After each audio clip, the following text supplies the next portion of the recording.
Welcome back दोस्तों। आज में हम लोग बात करने वाले हैं क्लास 10 साइंस का चैप्टर 2। चैप्टर का नाम है अम्ल, क्षारक और लवण।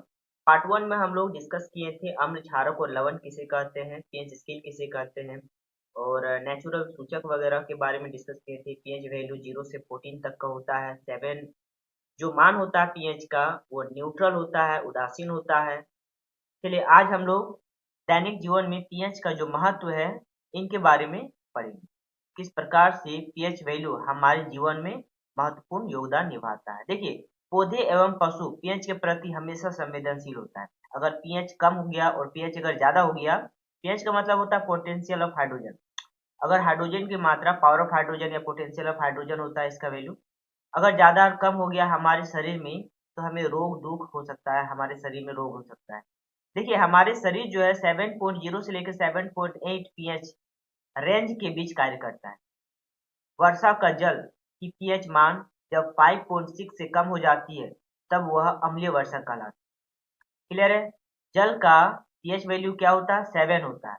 लेकिन 7 से अगर कम हो गया है, 5.6 हो जाता है पीएच वैल्यू जल का, तो एसिडिक कहलाता है।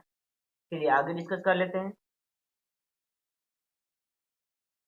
नेक्स्ट है कि मिट्टी का पीएच वैल्यू। देखिए, अच्छी उपज के लिए पौधों को एक विशिष्ट पीएच परास की आवश्यकता होती है। यदि किसी स्थान पर मिट्टी का पीएच कम या अधिक हो तो किसान उसे आवश्यकता अनुसार अम्लीय या क्षारीय पदार्थ मिलाते हैं। अगर ज्यादा अम्लीय हो गया है तो उसमें क्षारक पदार्थ मिला देता है तो न्यूट्रल में आ जाता है, और ज्यादा क्षारीय हो गया है तो उसमें अम्लीय पदार्थ मिलता है ताकि वो न्यूट्रल हो सके। ठीक है?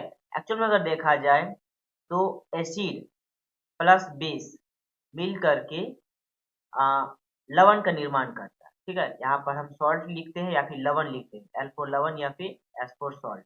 समझने के लिए इसको बनाए हुए हैं। हमारे पाचन तंत्र में पीएच का वैल्यू, देखिए हमारे उदर यानी कि स्टमक में कौन सा एसिड पाया जाता है? HCl एसिड, हाइड्रोक्लोरिक एसिड उत्पन्न होता है जो भोजन के पाचन में सहायक होता है। अपच की स्थिति में उदर अधिक मात्रा में अम्ल उत्पन्न करता है। उदर का मतलब हमारा पेट यानी स्टमक, जिसके कारण उदर में दर्द व जलन का अनुभव होता है। इस दर्द से मुक्त होने के लिए एंटासिड जैसे क्षारकों का उपयोग किया जाता है जो अम्ल की अधिक मात्रा को उदासीन करता है। ठीक है?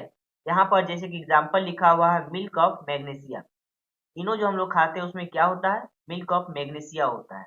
क्लियर है? और वो हमारे उदर में जा करके यानी कि हमारे स्टमक में जा करके जो हाईली एसिडिक लेवल है उसको लो करता है, उसको न्यूट्रल करने का कोशिश करता है। क्लियर है? नेक्स्ट देख लेते हैं। पीएच परिवर्तन के कारण दंत क्षय, हमारे दांतों का जो क्षरण होता है वो पीएच वैल्यू के कारण ही होता है। देखिए, मुंह में पीएच का मान 5.5 से कम होने पर दांतों का क्षय प्रारंभ हो जाता है, स्टार्ट हो जाता है। दांतों का इनेमल जिसको दंत वक्त बोला जाता है कैल्शियम फॉस्फेट का बना होता है। यहाँ से क्वेश्चन पूछ सकता है कि हमारे दांतों का जो इनेमल है जिसको सबसे हार्डेस्ट बोन कहा जाता है, ये इनेमल किस चीज से बना होता है? तो कैल्शियम फॉस्फेट, जो कि शरीर में सबसे कठोर पदार्थ होता है। यह जल में नहीं घुलता लेकिन मुंह की पीएच का मान 5.5 से कम होने पर संक्षारित हो जाता है।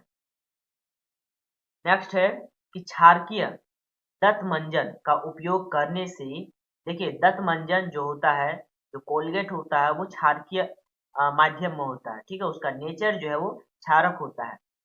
और इनका उपयोग हम लोग दंत मंजन करने से अम्ल की अत्यधिक मात्रा को उदासीन किया जा सकता है। नेक्स्ट है पशुओं और पौधों द्वारा उत्पन्न रसायनों से आत्मरक्षा। अगर बात किया जाए कि मधुमक्खी का डंक, जब किसी भी मनुष्य या पशु को मधुमक्खी काटा जाता है तो वो क्या छोड़ता है? अपने डंक में एक अम्ल छोड़ता है। मधुमक्खी के डंक में अम्ल पाया जाता है जिसके कारण दर्द एवं जलन का अनुभव होता है। डंक मारे गए अंग में बेकिंग सोडा के उपयोग से आराम मिलता है। ठीक है? तो मधुमक्खी के डंक में कौन सा अम्ल पाया जाता है? मिथेनोइक अम्ल पाया जाता है। और उस मिथेनोइक अम्ल में अगर हम सोडा, बेकिंग सोडा मिला देंगे तो बहुत हद तक हमारा शरीर जहाँ पर काटा हुआ भाग है वहां पर राहत मिलता है। वहीं पर बात किया जाए नेटल, नेटल के डंक में मिथेनोइक अम्ल छोड़ दिए जाते हैं जिसके कारण जलन व दर्द का अनुभव होता है। और इसका इलाज ठीक है। जब नेटल काटता है तो उसका इलाज क्या है? डंक वाले स्थान पर डाक पौधा की पत्ती का रस रगड़ कर लगाया जाता है। ठीक है, डाक पौधे के पत्ती रगड़ कर लगा देने से क्या होता है कि नेटल द्वारा काटा गया जो जगह है वहां पर काफी हद तक आराम मिलता है। चलिए अब हम लोग बात कर लेते हैं कुछ लवण के बारे में। लवणों का पीएच, अगर प्रबल अम्ल और प्रबल क्षारक आपस में रिएक्शन कराएगा तो क्या बनेगा?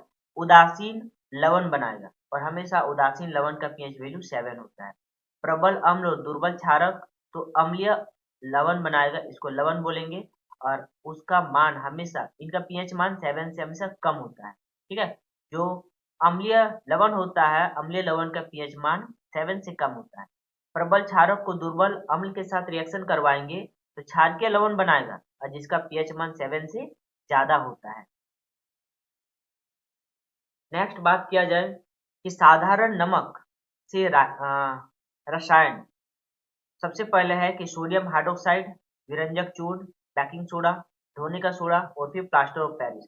मस्ट इंपॉर्टेंट टॉपिक है, पांचों का पांचों, और यहाँ से क्वेश्चंस पूछता ही पूछता है। ठीक है, चलिए तो एक एक करके डिस्कस कर लेते हैं किस प्रकार से सोडियम हाइड्रोक्साइड, विरंजक चूर्ण को बनाया जाता है, इनका उपयोग क्या है, इनका फॉर्मूला क्या है, प्रोसेस क्या है, इन सब के बारे में डिस्कस करते हैं। पहला है सोडियम हाइड्रोक्साइड, और सोडियम हाइड्रोक्साइड का फॉर्मूला क्या हो गया? NaOH। याद रखिएगा। सोडियम क्लोराइड, देखिए सोडियम हाइड्रोक्साइड को बनाने का तरीका, तो सोडियम क्लोराइड के जलीय विलयन से विद्युत प्रवाहित करने पर, विद्युत का मतलब हो गया करंट, बिजली, यह वियोजित होकर